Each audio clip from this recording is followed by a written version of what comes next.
Assalamualaikum, nama saya Nurul Izan dari Zalian, nombor meeting 1200369. Hai, nama saya Anis Amira binti Imam. Hai, saya Siti Nasiha binti Zahrul Lain.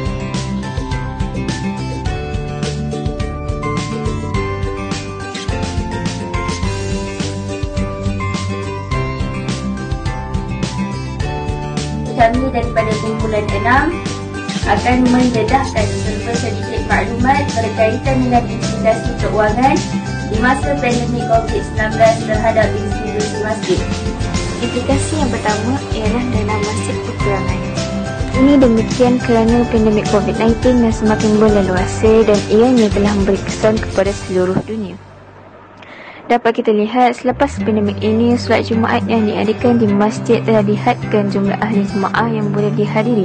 Rentetan itu, dana masjid yang terima agak berkurangan selaras dengan jumlah yang dihadiri. Selain itu, majlis-majlis ilmu juga tidak dapat dijalankan dan menjadikan kekurangan sumbangan dari orang awam dalam penglibatan aktiviti di masjid. Di samping itu juga, dalam keadaan yang terdesak ini lebih ramai yang memerlukan bantuan berbanding daripada yang memberi kerana terdapat di antara mereka yang hilang sumber pendapatan akibat pandemik ini.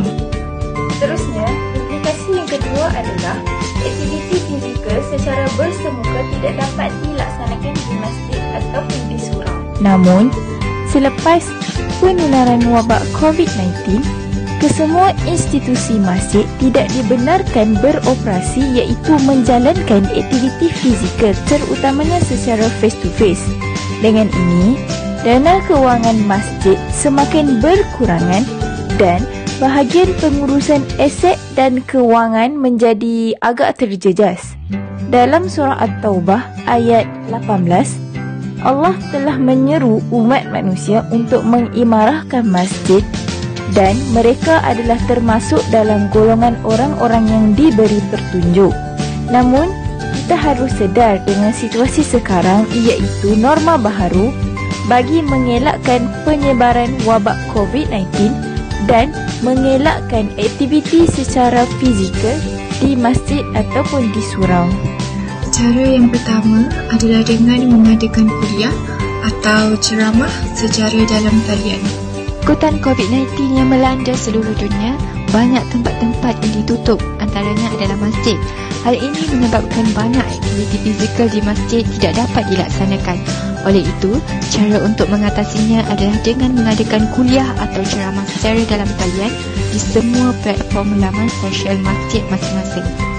Penceramah boleh memberi nasihat tentang isu semasa atau ceramah keagamaan menerusi laman sosial tidak kira di Facebook, Instagram, Twitter dan sebagainya.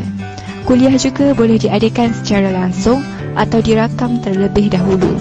Hal ini membolehkan orang ramai merasa dekat dengan masjid walaupun tidak dapat pergi ke masjid. Yang kedua, masjid boleh buat kutipan dana melalui sumbangan online. Walaupun masjid ditutup, ianya bukan satu halangan untuk kita terus menyumbang dan bersedekah kepada tabung masjid. Dengan cara ini, ia akan memberi kemudahan dan peluang untuk mereka yang ingin membuat amal jariah melalui sumbangan online seperti pautan yang telah disediakan oleh pihak masjid, iaitu melalui bank. Dengan sumbangan yang diperoleh, pihak masjid boleh meneruskan aktiviti keagamaan dan kerohaniannya.